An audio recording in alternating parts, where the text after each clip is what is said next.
Que la grâce de Jésus notre Seigneur, l'amour de Dieu le Père et la communion de l'Esprit Saint soient toujours avec vous. Bien-aimés dans le Christ, en ce 30e dimanche du temps ordinaire de l'année B, la liturgie de la parole nous convie de contempler dans la part de l'Évangile Bartimée, le fils de Timée, cet aveugle qui crie et qui crie « Jésus, fils de David, aie pitié de moi ».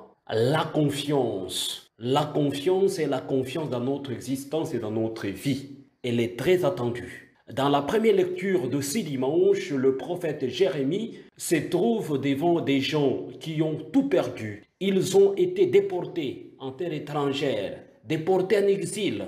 Voilà, ils sont dans une souffrance, dans une difficulté, mais c'est là que le prophète s'adresse à eux pour raviver l'espérance. Le prophète Jérémie ravive également notre espérance en ce jour. Il leur annonce que Dieu n'abandonne jamais son peuple. Il n'a jamais cessé de les aimer malgré leurs péchés. Un jour, il les délivrera. Il leur amènera vers leur terre. Ce sera un grand jour, un jour de joie. Bien, chers frères et sœurs, avec l'évangile de ce dimanche, c'est la promesse de Jérémie qui se réalise. Cela se passe à Jéricho.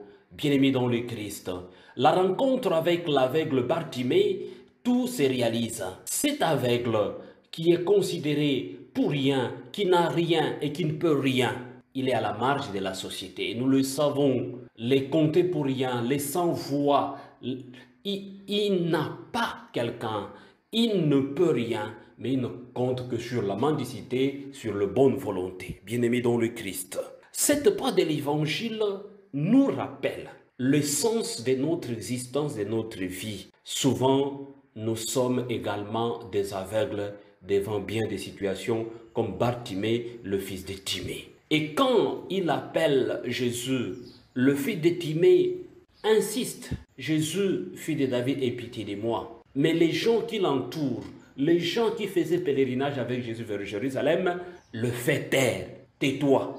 Tais-toi, mon cher ami, nous accueillons un personnage important, nous accueillons quelqu'un de très important. Tais-toi, tu fais des bruits. Souvent dans notre existence, nous voulons faire taire les autres. Souvent, on veut faire taire les autres parce que son opinion est contraire à moi et je voudrais le faire taire. Parce qu'il n'abonde pas dans le même sens avec moi, je voudrais le faire taire. Qui es-tu pour faire taire les autres? Nous tous, nous avons besoin du Sauveur. Nous tous, nous avons besoin de la conversion. Nous tous, nous avons besoin d'une vie heureuse. Pourquoi tu fais taire les autres? Pourquoi? Qui es-tu? Pourquoi faire taire les autres?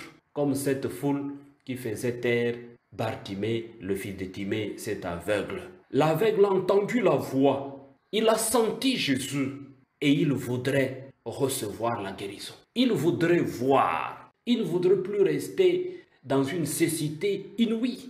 Bien, chers frères et sœurs, l'aveugle, le fils de Timée, voudrait voir. Nous aussi, nous sommes parfois des aveugles, de par notre comportement, de par notre agissement, de par notre façon de vivre, nous nous comportons en aveugle. Mais Jésus, qui est la lumière des nations, il vient nous guérir. Nous sommes souvent aveuglés dans ce monde par les médias, qui ne pensent qu'à nous déverser des mauvaises nouvelles, des nouvelles de tout genre, parfois défendre certaines idéologies inutiles. Nous sommes aveugles à cela. Le monde nous aveugle avec bien d'opinions, des opinions inutiles. Mais le monde voudrait que nous puissions voir ça. Le monde souvent voudrait que nous puissions voir la couleur rouge comme couleur jaune. C'est rouge, le monde nous dit, dites jaune.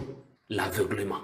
Bien, chers frères et sœurs, le Seigneur est là pour nous guérir de nos aveuglements, pour nous ouvrir à l'amour de Dieu et à celui de nos frères et sœurs. Laissons Bartimée nous apprendre à avoir cette confiance inébranlable en Jésus. Souvent, des gens cherchent peut-être à nous dissuader, mais ayons confiance. Bartimée, le fils de Timée, cet aveugle, peu importe ce que les gens lui disaient, il a tenu tête, mais parce que il avait ce grand regard sur Jésus. Le regard d'être guéri, le regard d'être renouvelé. Ayons-nous aussi un vrai regard sur Jésus pour être renouvelés par lui et en lui. Comme Bartimée, il nous est demandé d'ouvrir nos yeux, les yeux de la foi, pour relire notre vie avec Dieu dans cette alliance nouvelle incarnée à un homme, le Fils engendré, le grand prêtre, comme nous dit la deuxième lecture d'aujourd'hui, la lettre aux Hébreux, que Jésus, c'est le Fils engendré, Jésus, c'est le grand prêtre.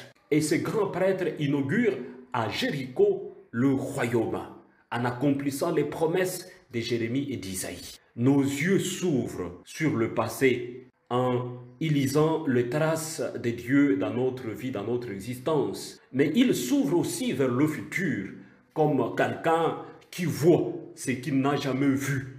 Et cela s'accomplit dans le présent en voyant Jésus. Regardons Jésus, voyons-les, saisissons-les pour redécouvrir le grande merveille de Dieu dans notre existence. Un regard qui change, un regard qui s'ouvre au monde. C'est ce qui caractérise l'homme de cette nouvelle alliance. Ayons un vrai regard, un regard de changement, le changement vrai dans notre existence, le changement dans nos familles, le changement dans nos établissements scolaires, le changement dans nos entreprises, les changements dans nos lieux de vie, les changements dans nos cités, le vrai changement dans nos pays, dans nos continents, partout où nous vivons.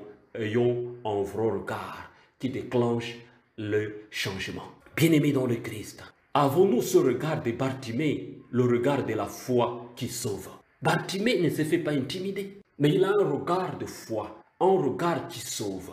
Ayons ce regard. Ne restons pas dans une société qui ment envers elle-même. Ne soyons pas des personnes qui mentent envers elles-mêmes. Si nous mentons en nous-mêmes, nous sommes une société vouée à l'échec. Parce que nous ne pouvons pas décoller. Nous resterons toujours en exil. Ne restons pas en exil. La voix du prophète Jérémie nous rappelle que Dieu est Dieu. Il fait des merveilles dans notre existence, peu importe des situations qui peuvent nous arriver. Ne mentons pas en nous-mêmes. Soyons vrais à nous-mêmes. Bartimée, le fils de Timée, a reconnu sa condition. Vrai en lui-même, il demande la guérison à Jésus. Une voix qui interroge le sens de notre vie, de notre voyage sur cette terre, surtout lorsque nous nous trouvons dans l'obscurité parfois. Nous nous trouvons dans l'obscurité, mais il y a toujours une voix qui crie en nous, parfois d'une façon petite. Jésus, aie pitié de moi, qui nous est, peu importe l'obscurité de notre vie, peu importe nos fragilités, une petite voix nous rappelle à nous-mêmes et disons, Jésus, aie pitié de moi. Jésus, fils de David, aie pitié de moi. Recevez la bénédiction du Seigneur au nom du Père et du Fils et du Saint-Esprit. Amen.